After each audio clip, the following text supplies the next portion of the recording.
Assalamualaikum warahmatullahi wabarakatuh. Kembali lagi di channel Suara Mistis. Channel yang menyuguhkan tentang cerita-cerita mistis dan cerita horor yang diangkat dari kisah nyata maupun dari cerita fiksi yang bisa kita ambil hikmahnya dari cerita atau narasi berikut ini dengan nama tokoh dan tempat yang sudah kami ganti. Dalam tayangan kali ini, kami akan menceritakan tentang Ruang 308. Ritual nafsu yang tak terhentikan. Malam pertama, Dina bertugas sebagai perawat jaga di rumah sakit umum daerah. Belambangan terasa seperti menggenggam bara yang tak bisa dilepaskan. Panas, menusuk, namun membuat tubuhnya membeku di tempat. Lantai keramik, berkeramik kusam, memantulkan cahaya lampu neon yang redup, menciptakan bayang-bayang menggigil di sepanjang lorong. Aroma formalin menguap perlahan dari ruang forensik yang berjarak 2 tikungan dari tempat ia berdiri.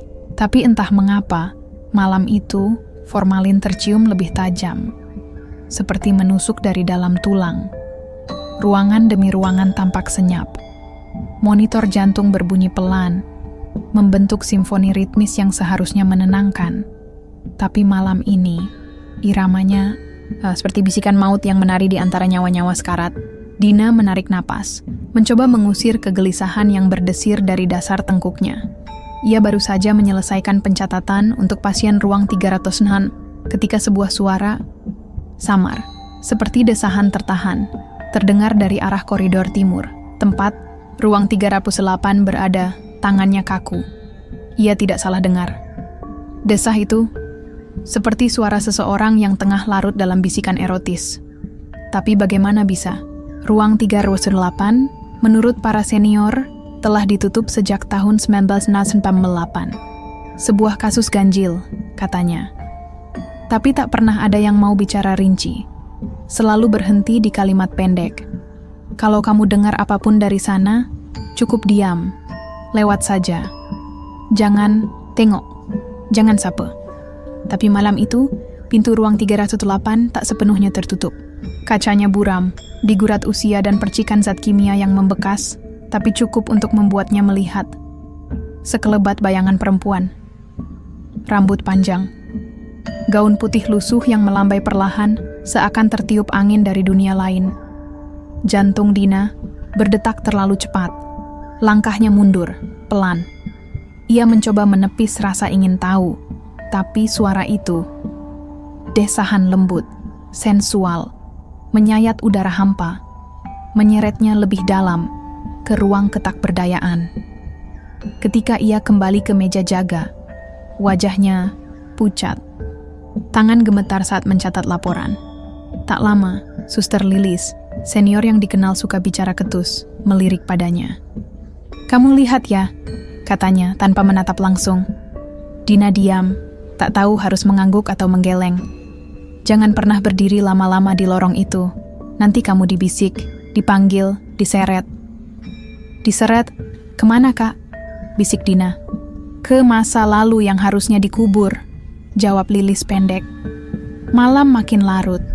Lampu lorong mulai berkelip pelan, seperti mata yang mengantuk tapi tak bisa terpejam. Jam dinding menunjukkan pukul 2:03 saat monitor infus pasien ruang 307 berbunyi. Detakan infus. Mampu 6 kali tetesan sebelum alarm menyala. Angka ganjil yang terlalu sempurna untuk disebut kebetulan. Dina merapikan cairan infus sambil melirik ruang 308. Kali ini, ranjang di dalamnya tampak tak kosong. Seorang perempuan berbaring di sana. Pucat, cantik, terlalu tenang. Bibirnya merah seperti dioles darah. Rambut panjang menjuntai ke lantai. Tampak basah seperti baru dicuci dengan air kembang. Matanya tertutup. Tapi dada itu naik turun. Bernapas. Tidak ada nama perempuan. Itu di data pasien. Tidak di buku manual. Tidak di komputer. Tidak di catatan pengantar dari UGD. Dina bertanya ke suster jaga lain. Tapi mereka hanya mengangkat bahu dan menunduk dalam-dalam. Seakan kehadiran perempuan itu adalah bagian dari dunia yang tidak boleh disebut. Dina memberanikan diri mendekat. Ada sesuatu yang memanggil dalam diam. Sesuatu atau seseorang. Wajah perempuan itu terlalu indah untuk sekadar disebut pasien. Tapi yang membuat darah Dina membeku adalah, wajah itu tampak seperti potongan dari mimpi buruk yang pernah ia alami bertahun lalu. Mimpi ketika ia terperangkap dalam ruangan putih, diikat, dan dipandangi oleh puluhan perempuan bergaun serupa. Semuanya menangis tanpa suara. "Namamu siapa?" bisik Dina. Tak sadar suaranya keluar. Perempuan itu membuka mata. Kelopak matanya merah. Bibirnya menyunggingkan senyum yang ganjil. Suara lirih keluar dari mulutnya. "Dulu, aku juga perawat." Lampu ruangan tiba-tiba mati. Hanya sisa cahaya. Dari lorong yang menyelusup masuk, menyorot wajah pucat itu. Dina terpaku, lututnya nyaris goyah. Saat lampu kembali menyala, ranjang itu kosong. Di balik dinding ruang 308, tersembunyi catatan kelam yang dikubur oleh direktur lama. Tahun 1998, seorang dokter spesialis bedah terkenal bernama Dr. Cipto pernah melakukan hubungan gelap dengan 4 perawat secara bersamaan. Salah satunya, gadis muda bernama Laras, perawan lugu dari Banyuwangi, hamil karena hubungan tersebut. Ketika Laras meminta pertanggungjawaban, Dr. Cipto justru menyuntiknya dengan overdosis morfin. Mayat Laras disimpan di ruang 308 semalam penuh, sebelum akhirnya dipindahkan secara diam-diam, dan kasusnya ditutup dengan dalih bunuh diri karena depresi. Namun, darah yang dikhianati tidak pernah benar-benar membeku. Ia mengalir dalam dinding-dinding ruang itu, mengendap dalam saluran AC, mengalun bersama suara alat medis, dan berdesah dalam malam. Beberapa perawat yang bertugas di malam bulan gelap kerap mengaku mendengar suara tangis, disusul bisikan halus, seperti rayuan seorang perempuan dalam senggama yang memabukkan. Tak sedikit yang mengaku bermimpi bercinta dengan Laras di ranjang 308, tapi bangun dalam kondisi tubuh penuh luka cakaran dan tanda merah di leher, seperti habis dicekik dengan gairah. Ketika Dina kembali ke ruang 308 keesokan harinya, ruangan itu terkunci rapat. Tidak ada catatan log siapa yang masuk, tidak ada laporan kunjungan. Tapi di gagang pintunya, masih ada sisa bekas cairan merah muda yang mengering, mengeluarkan aroma manis yang samar, seperti darah yang dicampur bunga melati. Dan sejak malam itu, Dina tak pernah bisa tidur tanpa mimpi yang sama. Ia, Laras, dan ranjang putih berlumur cairan formalin, di mana suara desah tak lagi sekadar bisikan, tapi undangan dari dunia yang ingin menyeretnya perlahan. Angin dini hari menyelinap melalui jendela ruang perawat, membawa aroma amis dan tipis bau dupa terbakar yang seharusnya tak mungkin ada di lingkungan rumah sakit. Dina terbangun dari tidur sepintasnya dengan dada sesak. Tenggorokannya kering, seperti baru menelan pasir, dan di sekujur tubuhnya ada sensasi aneh, panas, menggigil, namun juga seolah baru saja disentuh dengan penuh hasrat oleh tangan yang tak kasat mata. Keringat dingin mengucur dari pelipisnya, dan ketika ia menoleh ke sekeliling, ruang istirahat perawat tampak sunyi seperti biasa. Namun ada bekas cekungan samar di ranjang sebelahnya, seperti seseorang baru saja bangun dari tidur di sana. Padahal tadi sebelum memejamkan mata, ia sendirian. Dina menggigit bibir bawahnya, mencoba meyakinkan diri itu hanya efek lelah kerja malam. Namun segalanya berubah aneh saat ia melihat map folder di mejanya. Sebuah surat tugas baru terselip di dalamnya, memuat penugasan jaga intensif terhadap pasien ruang 308. Ada kop surat rumah sakit, tanda tangan direktur, dan stempel merah yang terkesan resmi. Tapi yang membuat darahnya membeku adalah ketika ia sadar cap rumah sakit itu sudah lama diganti. Yang tertempel di sana adalah stempel lama, yang ia ingat betul hanya pernah ia lihat di arsip tahun 2010. Jantungnya berdegup keras. Ia membawa surat itu ke dokter jaga, Pak Haryadi, yang sudah puluhan tahun mengabdi. Pria tua itu membaca surat tersebut dalam diam, lalu menatap Dina dengan wajah murung dan rahang mengeras. "Surat ini, dari mana kamu dapat?" Dina menjawab pelan. "Ada di mejaku waktu saya bangun. Saya kira tugas baru." Pak Haryadi menghela napas berat, menggeleng pelan. "Cap ini udah nggak dipakai sejak Bu Direktur Ayu bunuh diri. Dulu, beliau yang tangani pasien di ruang 308. Tapi sejak tragedi itu, ruang itu ditutup. Yang kamu pegang bukan surat tugas. Itu semacam panggilan. Dan kalau kamu udah dipanggil, kamu harus hati-hati. Jangan biarkan dia masuk terlalu dalam ke mimpi kamu. Tapi, peringatan itu terlambat. Malam-malam berikutnya, Dina terus mengalami mimpi yang terasa nyata. Ia berada di ruangan bercahaya merah, temaram, penuh tirai kain putih yang bergoyang pelan oleh angin yang entah dari mana. Di tengah ruangan, ada ranjang antik berlapis kain satin merah darah. Di sana, lelaki tanpa wajah menunggunya. Tubuhnya berotot, suara napasnya berat, dan sentuhannya membawa gelombang gairah yang mengalahkan logika. Saat tubuh Dina menyatu dengan pria itu, selalu ada bisikan dari balik tirai. Suara perempuan tua, melantunkan mantra dalam bahasa Jawa kuno yang menyayat jiwa. Setiap kali terbangun, Dina dalam keadaan telanjang. Kain dalamnya basah. Spray ranjangnya berantakan seperti habis, dilanda badai, dan tiap pagi, ia menemukan setangkai bunga kenanga segar di bawah bantal. Yang lebih mengerikan, ruang 308 selalu tampak seperti habis digunakan semalam. Selimutnya berantakan, spray lecek, dan kadang ada tetesan cairan bening dengan aroma amis yang menggoda dan menyesakkan hidung. Tak ada yang mencatat kunjungan siapapun ke ruang itu. Namun CCTV di lorong timur menunjukkan siluet tubuh dua manusia tengah beraktivitas penuh gairah pada jam-jam tertentu. Bayangan lelaki itu tanpa wajah, dan perempuan itu adalah Dina. Dina menolak percaya. Ia memeriksa CCTV itu sendiri.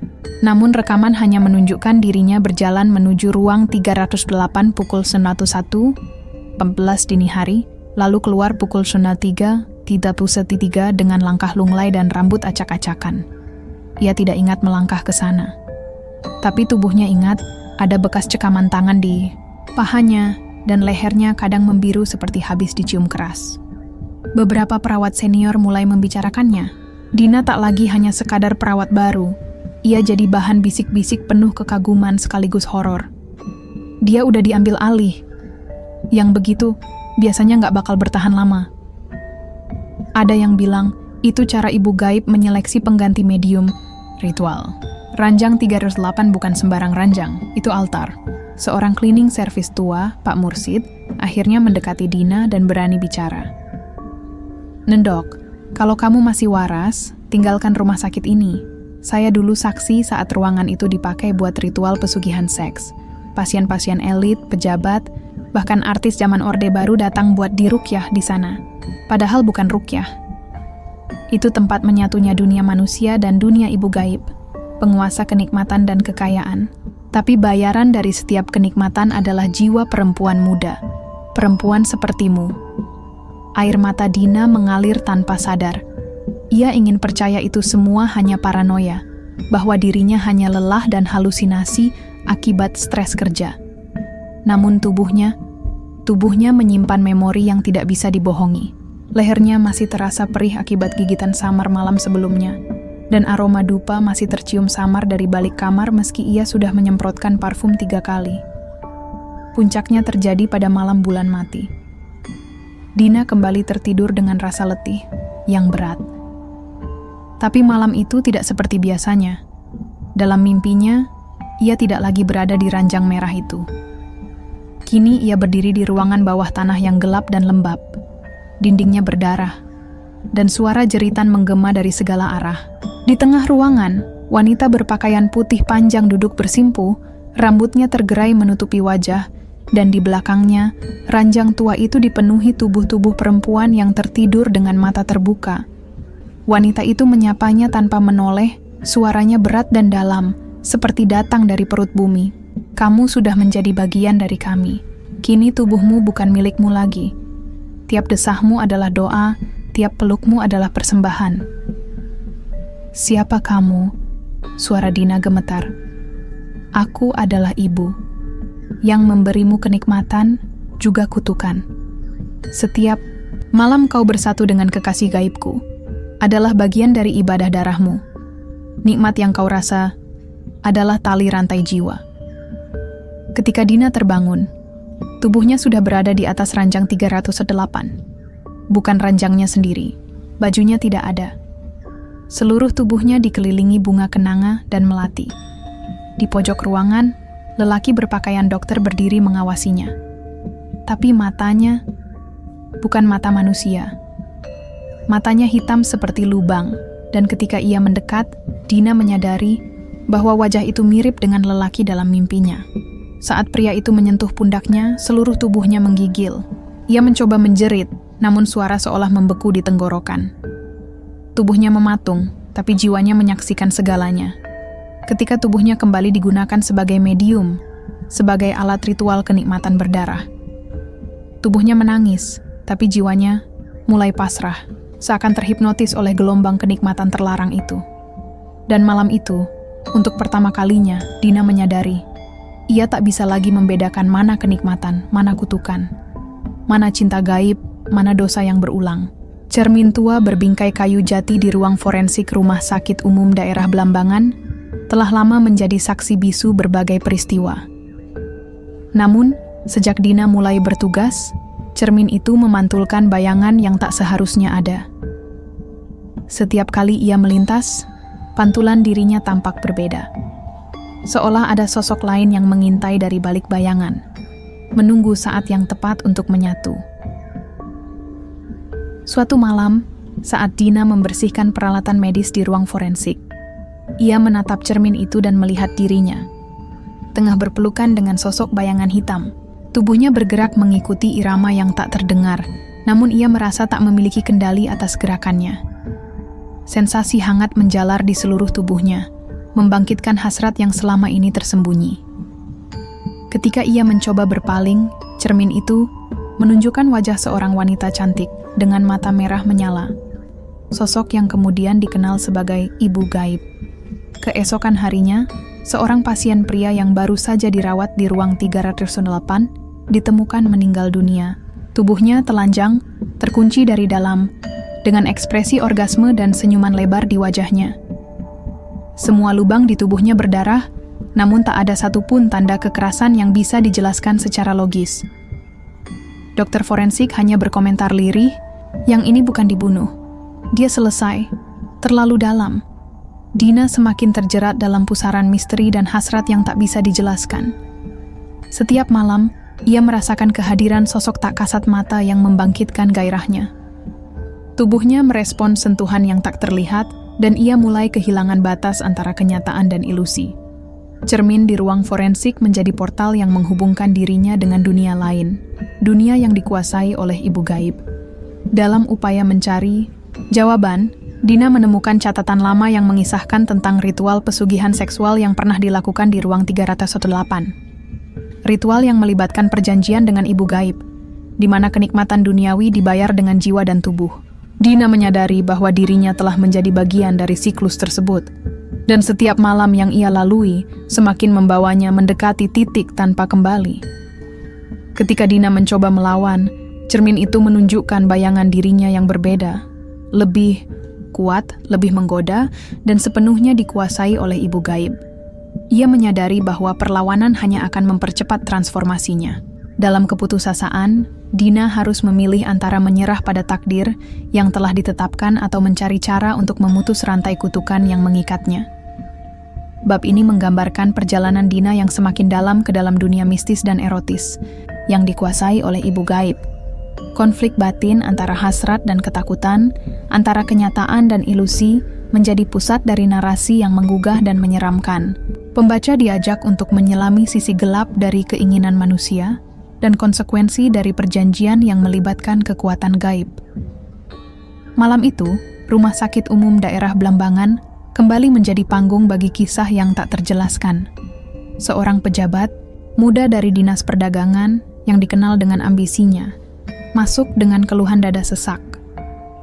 Karena keterbatasan ruang, ia ditempatkan di kamar 308, ruang yang telah lama menyimpan misteri.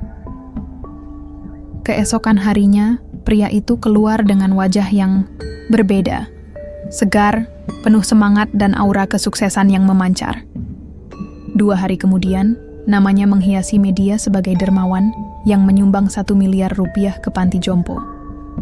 Tak ada yang tahu dari mana sumber dananya, namun desas-desus menyebutkan bahwa ia kini memiliki rekening luar negeri yang aktif terisi tiap tanggal 1 dan 15. Dina, yang semakin terjerat dalam misteri ruang 308, mencuri dengar obrolan 2 dokter senior.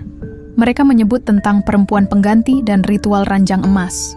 Ternyata, setiap pria yang melakukan hubungan seksual dengan medium yang dirasuki ibu gaib akan diberi kekayaan. Namun, ada satu pantangan yang tak boleh dilanggar. Jangan pernah jatuh cinta. Bila ikatan itu berubah menjadi cinta tulus, bukan nafsu, maka jiwa lelaki itu akan tertarik ke dimensi ibu gaib dan tidak bisa kembali. Dina mulai merasakan perubahan dalam dirinya. Mimpi-mimpinya semakin nyata, dan tubuhnya merespons sentuhan yang tak terlihat. Ia merasa terhubung dengan kekuatan yang lebih besar, namun juga merasa kehilangan kendali atas dirinya sendiri. Dalam upaya mencari jawaban, Dina menemukan catatan lama yang mengisahkan tentang ritual pesugihan seksual yang pernah dilakukan di ruang 308. Ritual yang melibatkan perjanjian dengan ibu gaib, di mana kenikmatan duniawi dibayar dengan jiwa dan tubuh. Dina menyadari bahwa dirinya telah menjadi bagian dari siklus tersebut, dan setiap malam yang ia lalui semakin membawanya mendekati titik tanpa kembali. Ketika Dina mencoba melawan, cermin itu menunjukkan bayangan dirinya yang berbeda, lebih kuat, lebih menggoda, dan sepenuhnya dikuasai oleh ibu gaib. Ia menyadari bahwa perlawanan hanya akan mempercepat transformasinya. Dalam keputusasaan, Dina harus memilih antara menyerah pada takdir yang telah ditetapkan atau mencari cara untuk memutus rantai kutukan yang mengikatnya. Bab ini menggambarkan perjalanan Dina yang semakin dalam ke dalam dunia mistis dan erotis yang dikuasai oleh ibu gaib. Konflik batin antara hasrat dan ketakutan, antara kenyataan dan ilusi, menjadi pusat dari narasi yang menggugah dan menyeramkan. Pembaca diajak untuk menyelami sisi gelap dari keinginan manusia dan konsekuensi dari perjanjian yang melibatkan kekuatan gaib. Malam itu, Rumah Sakit Umum Daerah Blambangan kembali menjadi panggung bagi kisah yang tak terjelaskan. Bu Retno, seorang janda kaya pemilik showroom mobil mewah, masuk dengan alasan detoks spiritual. Namun malamnya, ia diketahui masuk ke ruang 308 dengan dalih konsultasi rahasia.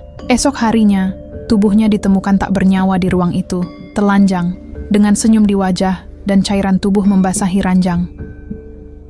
Suster lain melaporkan melihat bayangan 2 perempuan bertubuh, sama saling bercumbu di cermin ruangan sebelum suara tawa pecah seperti retakan kaca.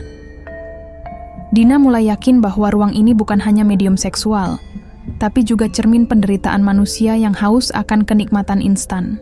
Arwah Bu Retno kerap muncul, duduk di kursi sudut dengan gaun merah, tertawa sinis kepada siapapun yang menatap ke arahnya. Dina merasa semakin terjerat dalam misteri ruang 308. Mimpi-mimpinya semakin nyata, dan tubuhnya merespons sentuhan yang tak terlihat. Ia merasa terhubung dengan kekuatan yang lebih besar, namun juga merasa kehilangan kendali atas dirinya sendiri.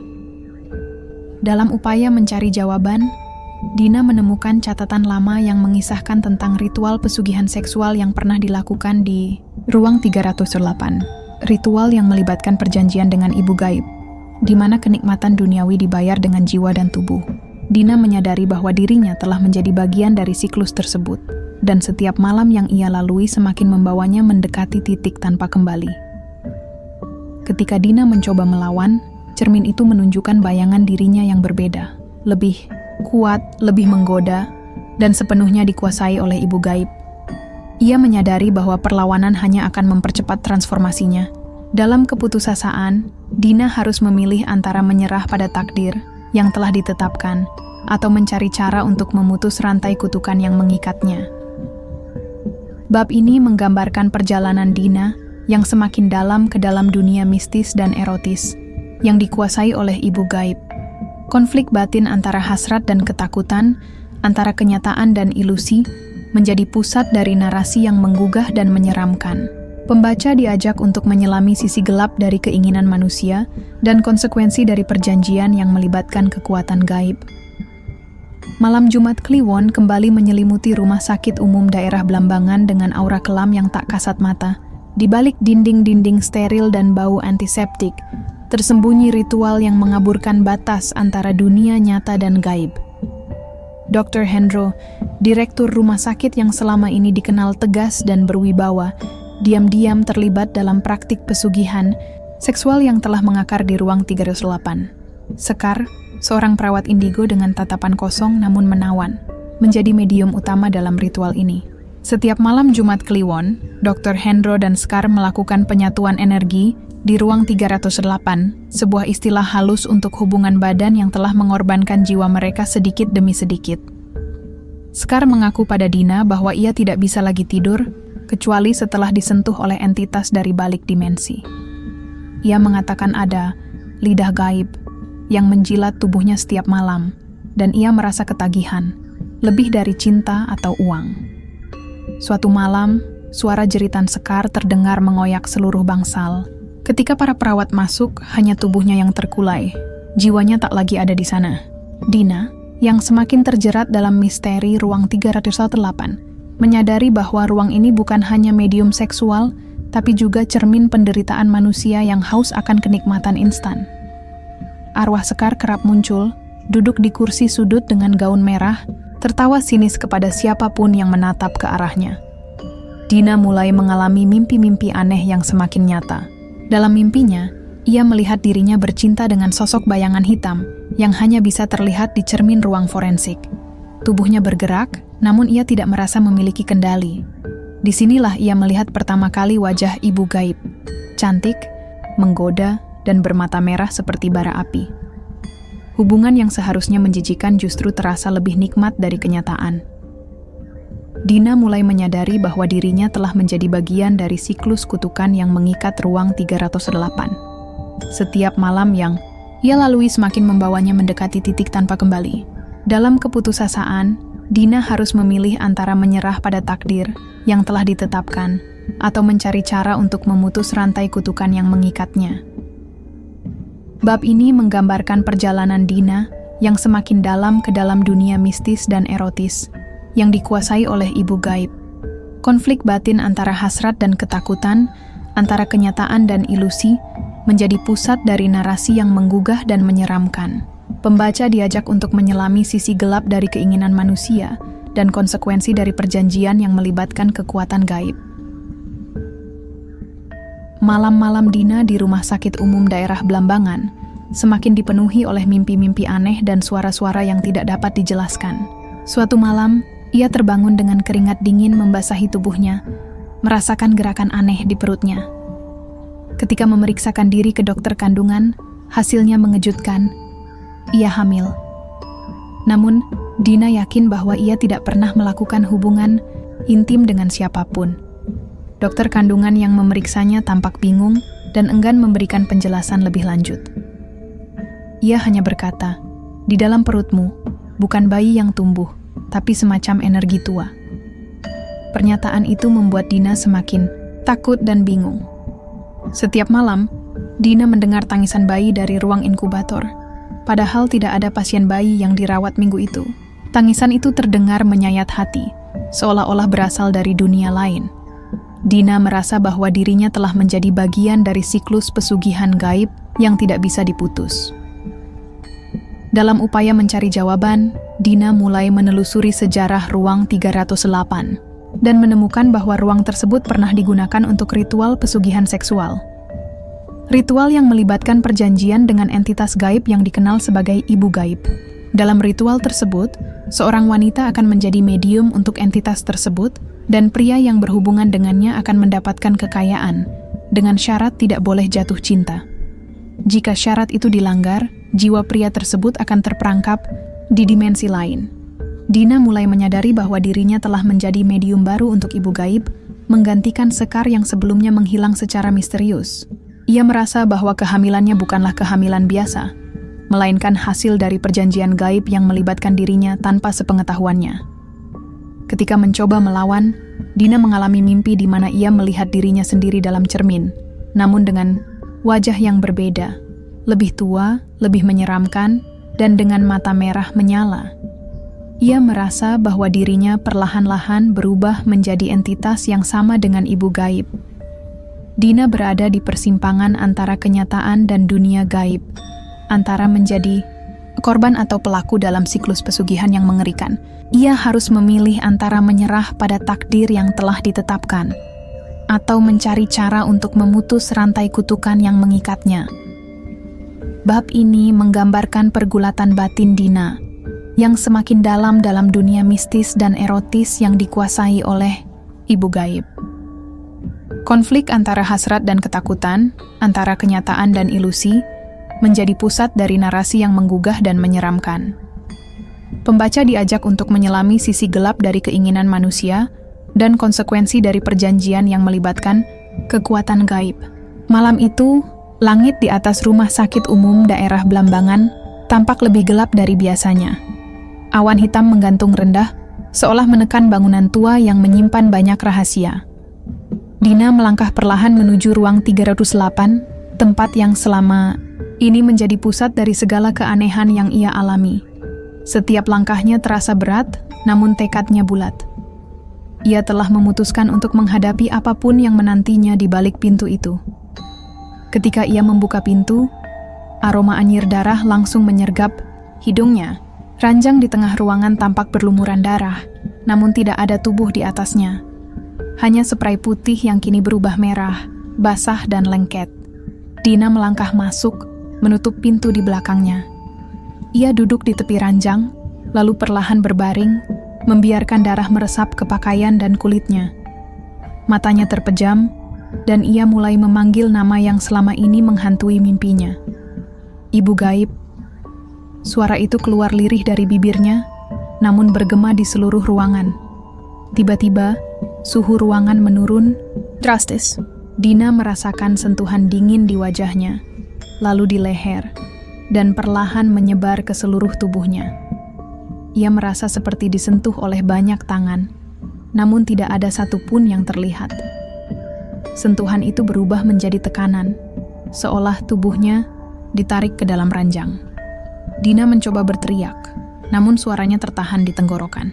Matanya terbuka lebar, dan di langit-langit ruangan, ia melihat wajah seorang wanita cantik dengan mata merah menyala menatapnya. Wajah itu tersenyum, namun senyuman itu tidak membawa ketenangan, melainkan ketakutan yang mendalam. "Kau telah memanggilku, dan aku datang," suara itu terdengar di dalam kepalanya. Dina merasakan tubuhnya semakin tenggelam ke dalam ranjang. Darah di sekelilingnya mulai bergerak, membentuk pola-pola aneh yang berputar dan berdenyut. Ia merasa seperti ditarik ke dalam dunia lain, tempat di mana waktu dan ruang tidak lagi memiliki makna. Dalam kesadarannya yang mulai memudar, Dina menyadari bahwa dirinya telah menjadi bagian dari sesuatu yang lebih besar, lebih gelap, dan lebih tua dari apapun yang pernah ia ketahui. Ia bukan lagi Dina, perawat muda yang penasaran. Ia kini adalah wadah baru bagi entitas yang selama ini menghuni ruang 308. Ketika pagi tiba, ruang 308 tampak seperti biasa.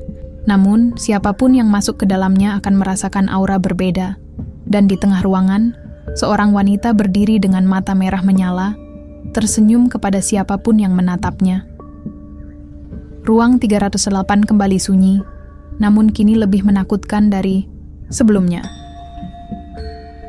Malam pertama Farah di RS Blambangan disambut dengan keheningan yang mencekam. Lorong-lorong panjang rumah sakit itu seolah menyimpan bisikan-bisikan dari masa lalu. Sebagai suster baru, Farah mencoba menepis cerita-cerita mistis yang beredar, menganggapnya sebagai mitos belaka. Namun, saat melewati ruang 308, ia melihat sosok perempuan duduk di bangku dekat pintu.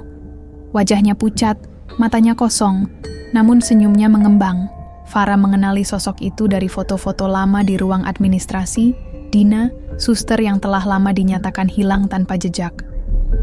Sejak malam itu, Farah mulai merasakan perubahan dalam dirinya. Setiap kali melewati ruang 308, dorongan tak wajar menguasai pikirannya, seolah ada energi yang memaksanya untuk melakukan hal-hal yang tak pernah ia bayangkan sebelumnya. Ia merasa diawasi, disentuh oleh tangan-tangan tak kasat mata yang membangkitkan hasrat yang tak bisa dijelaskan.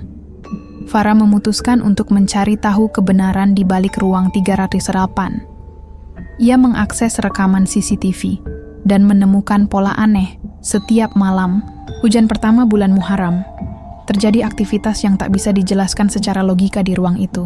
Sosok-sosok bayangan, suara-suara lirih, dan kejadian-kejadian yang melanggar hukum alam. Dalam mimpinya, Farah mendengar suara-suara yang berkata, "Kamu bukan yang pertama, dan kamu juga tak akan jadi yang terakhir."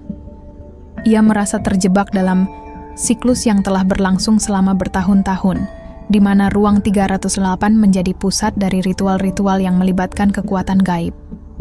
Farah bertekad untuk menghentikan semua ini. Ia mulai menggali informasi tentang sejarah rumah sakit, mencari tahu tentang ritual-ritual yang pernah dilakukan di masa lalu, dan mencoba mencari cara untuk memutus siklus yang telah menelan banyak korban. Namun, semakin dalam ia menyelidiki, semakin kuat pula pengaruh ruang 308 terhadap dirinya. Farah menyadari bahwa untuk menghentikan semua ini, ia harus menghadapi ibu gaib, entitas yang menjadi pusat dari semua kejadian aneh di rumah sakit itu. Dengan keberanian yang tersisa, Farah memasuki ruang 308 pada malam hujan pertama bulan Muharram. Berikutnya, siap untuk menghadapi kegelapan yang telah lama menghantui RS Blambangan. Malam itu, RS Blambangan terasa lebih sunyi dari biasanya. Seluruh rumah sakit seakan diliputi oleh kabut misterius, meski angin malam tak juga terasa. Hujan deras membasahi jendela-jendela rumah sakit, namun suara alam luar tak mampu menembus dinding-dinding ketat yang kini dipenuhi dengan aura mencekam. Setiap sudut rumah sakit seolah berbisik, menyimpan rahasia-rahasia yang lebih gelap dari malam itu sendiri. Di ruang rawat inap 211, Aldi, seorang lelaki tampan berusia 30-an, terbaring lemah. Ia datang ke rumah sakit dengan keluhan pusing dan kelelahan yang tak kunjung hilang. Namun, jauh di dalam dirinya, ada sesuatu yang lebih dalam yang menariknya. Sesuatu yang tak bisa dijelaskan, tetapi terasa sangat dekat dengan hatinya. Ia tak tahu bahwa ia telah menjadi bagian dari sebuah ritual yang tak terhindarkan. Sesuatu yang lebih besar dari dirinya, sesuatu yang telah merencanakan langkahnya sejak lama. Farah menatapnya dengan cemas. Sejak pertama kali Aldi masuk ke rumah sakit, ada perasaan aneh yang mengganggunya. Ia bisa merasakan sesuatu yang janggal, sesuatu yang tak bisa diungkapkan. Setiap kali ia berada di dekat Aldi, udara terasa lebih berat, seolah ada kekuatan yang mengikat mereka dalam takdir yang saling bertaut. Farah berusaha untuk memperingatkan Aldi, mencoba memberitahunya bahwa dirinya telah jatuh ke dalam perangkap, namun kata-katanya selalu sia-sia. Aldi terlalu terpesona oleh aura misterius yang mengelilinginya. Ia terlibat tanpa sadar, terhanyut dalam daya tarik yang tak dapat ia jelaskan. Malam itu sesuatu yang buruk akan terjadi, sesuatu yang tak terhindarkan. Farah berada di luar kamar Aldi, berdiri dengan cemas di bawah cahaya redup yang berasal dari lorong rumah sakit. Matanya terfokus pada ruang 308 yang berada di ujung sana, seolah menariknya dengan kekuatan tak tampak. Ketika ia menoleh ke arah ruang rawat Aldi, ia melihat infus yang menetes perlahan, tak biasa. Setiap tetesan yang jatuh terasa seperti ketukan, waktu yang semakin mendekatkan pada titik akhir yang tak bisa dihindari. Tetesan infus itu berhenti setelah tepat 66 kali. Tepat pada saat itulah, sesuatu yang tak dapat dijelaskan terjadi. Aldi, yang terbaring lemah di ranjang, mulai bergerak. Perlahan, tubuhnya melayang. Kejadian itu begitu cepat, namun begitu jelas. Tubuh Aldi yang tak bergerak sebelumnya, kini melayang dalam posisi tegak, terangkat dari kasur, seolah ia ditarik oleh sebuah kekuatan tak kasat mata. Farah terperangah, tak percaya dengan apa yang dilihatnya. Di atas Aldi, bayangan seorang perempuan perlahan mulai terbentuk, datang dari cermin yang ada di dalam ruangan. Bayangan itu tampak samar, tetapi jelas, sosok perempuan itu seolah tersenyum penuh kemenangan. Farah berlari ke dalam kamar, berusaha menyadarkan Aldi, tetapi sudah terlambat. Di saat tubuh Aldi mengambang, seluruh lampu rumah sakit mendadak padam, meninggalkan lorong-lorong rumah sakit dalam kegelapan total. Hanya ruang 308 yang tetap menyala. Lampu merah menyala dengan intensitas yang menggigit, memancarkan cahaya menyala yang meresap ke dalam dinding. Sosok perempuan itu, ibu gaib, kini sepenuhnya hadir dalam dunia nyata. Ia menatap Farah dengan tatapan penuh kemenangan, senyum mengembang di bibirnya yang pucat. Dalam hitungan detik, Farah merasa tubuhnya gemetar, seluruh darahnya terasa beku. Tidak ada tempat untuk lari, tidak ada yang bisa diselamatkan. Aldi telah menjadi bagian dari dunia lain, dimensi yang berbeda. Dimensi yang telah lama menunggu kedatangannya. Ia lelaki terakhir. Suara lembut ibu gaib terdengar di telinga Farah, seperti bisikan yang datang dari kedalaman ruang tak terlihat.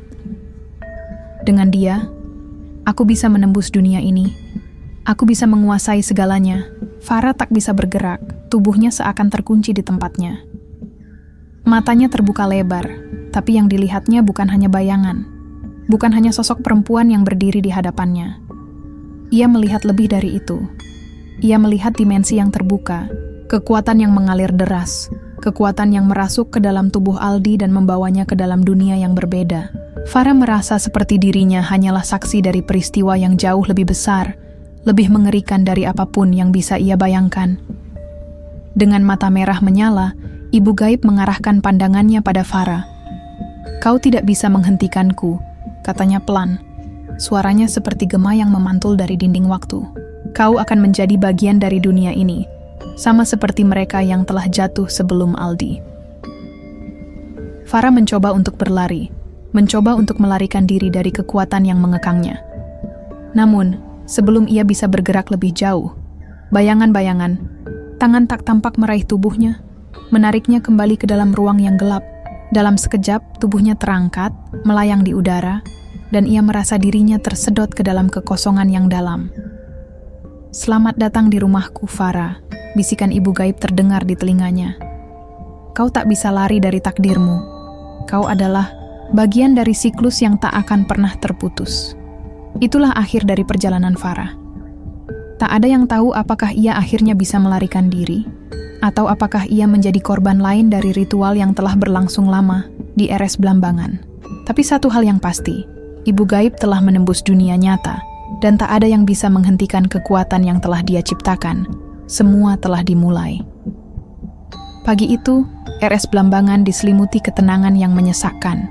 Tidak ada suara riuh pasien, tidak ada langkah-langkah tergesa yang biasa terdengar di koridor rumah sakit. Semua terasa sunyi, aneh. Lampu-lampu rumah sakit menyala dengan redup, seolah enggan memberikan penerangan penuh pada lorong-lorong gelap. Namun, ada sesuatu yang lebih mencekam daripada kegelapan itu. Sesuatu yang telah menggantung di udara sejak malam itu. Sejak dini hari, rumah sakit mengalami kekacauan yang tak terduga. Semua pasien yang terbaring di ruang rawat inap, baik yang dirawat dengan penyakit ringan atau berat, mendadak koma. Tak ada penjelasan medis yang bisa memberi alasan. Semua monitor menunjukkan angka yang stabil, tetapi mereka tak bisa lagi membuka mata, tak bisa lagi bergerak. Mereka terperangkap dalam sebuah kesunyian yang mengerikan, seakan tubuh mereka terperangkap di dunia yang berbeda, dunia yang lebih gelap. Hanya satu tempat yang tampaknya tidak terpengaruh, koridor timur, tempat di mana tidak ada seorang pun yang berani melangkah setelah peristiwa malam itu. Farah, yang tidak lagi terlihat setelah kejadian malam sebelumnya, telah menghilang tanpa jejak, seperti diambil oleh kegelapan yang menyelimuti ruang 308. Tak ada yang tahu apakah ia masih hidup, atau apakah ia telah menjadi bagian dari sesuatu yang lebih besar, sesuatu yang tak bisa dipahami dengan akal sehat. Namun, yang paling mencengangkan adalah ketika para perawat dengan cemas membuka pintu ruang 308.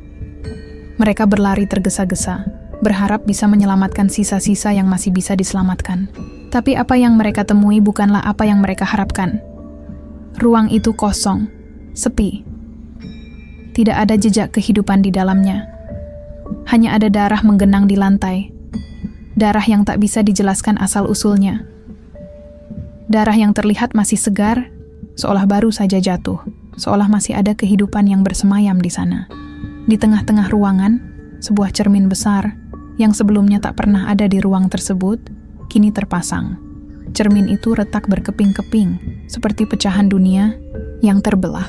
Di setiap pecahan kaca yang berserakan di lantai, wajah-wajah samar terlihat, wajah-wajah yang tak dikenal, wajah-wajah yang telah menjadi bagian dari dunia lain.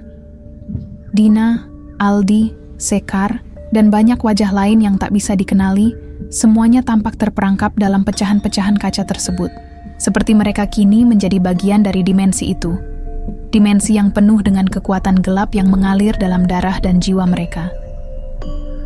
Para perawat yang menyaksikan keanehan itu merasakan gemetar yang tak bisa mereka tahan. Mereka mundur, perlahan, merasa dunia mereka mulai runtuh di depan mata. Tak ada penjelasan ilmiah yang bisa menyelamatkan mereka dari kengerian ini. Mereka tahu, mereka semua telah terjerat dalam sebuah siklus yang tak bisa dihentikan. Mereka bukan hanya bagian dari rumah sakit ini, mereka adalah bagian dari sesuatu yang jauh lebih besar, sesuatu yang tak bisa dipahami. Ketika direktur rumah sakit, Dr. Hendro, dipanggil untuk melihat kejadian ini, ia datang dengan wajah pucat, lebih putih dari biasanya. Tangannya gemetar saat ia membuka pintu ruang 308, dan ia menatap cermin yang retak dengan tatapan kosong. Wajahnya berkerut, seakan berusaha memutar otak untuk mencari penjelasan yang logis, tetapi yang ia temui hanya kegelapan dan darah. Tidak ada yang bisa dijelaskan. Ia menghela napas panjang, seakan lelah dengan apa yang telah terjadi. Tidak ada jalan kembali, keputusannya sudah bulat.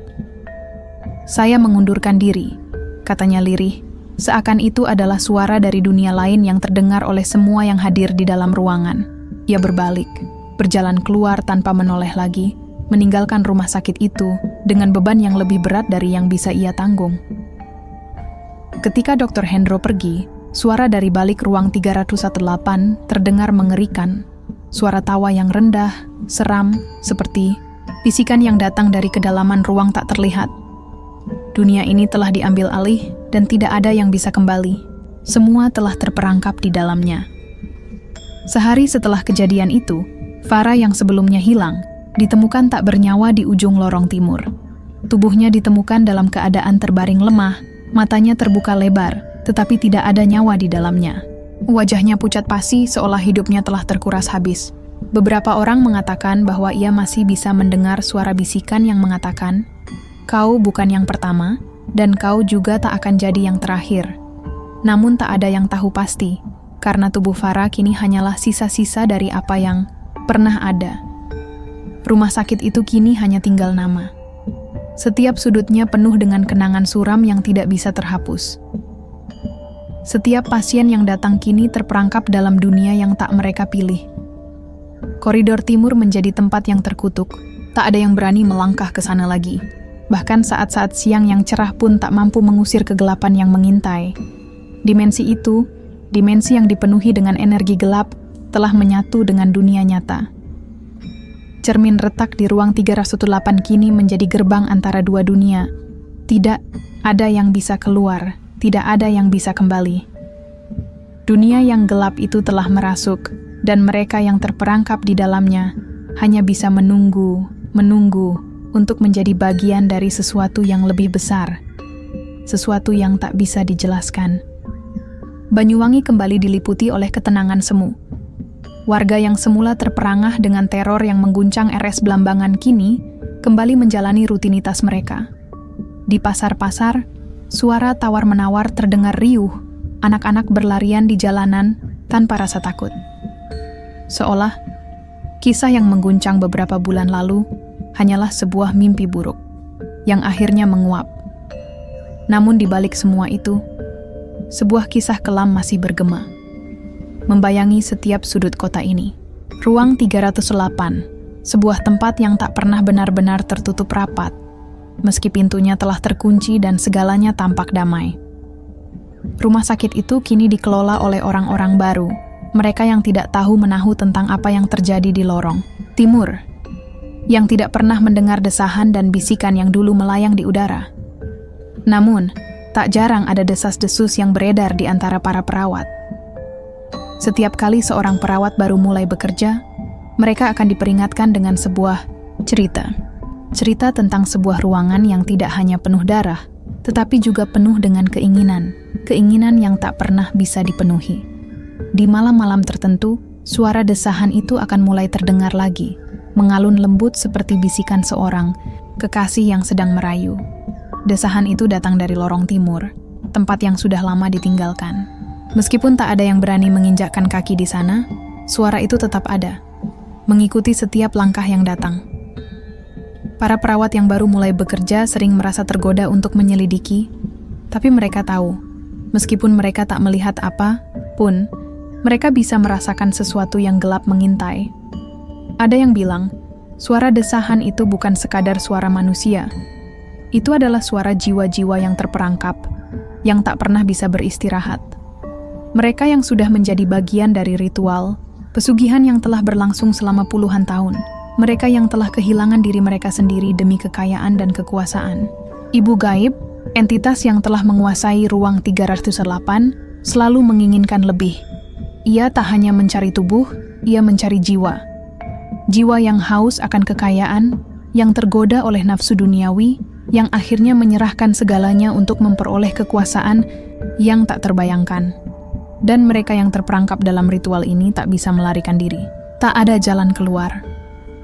Setiap perbuatan yang mereka lakukan untuk memuaskan hasrat, setiap langkah mereka yang semakin mendalam, hanyalah langkah yang membawa mereka lebih dekat ke dalam dunia yang tak bisa mereka lihat dengan mata biasa. Dunia, tempat ibu gaib bersemayam. Dunia di mana jiwa-jiwa yang rusak akan terikat untuk selamanya. Mereka yang pernah terlibat akan tetap terikat, entah mereka ingin atau tidak. Banyuwangi, dengan segala kedamaiannya, tetap memiliki tempat yang tersembunyi, tempat yang hanya bisa diakses oleh mereka yang tahu betul apa yang dicari.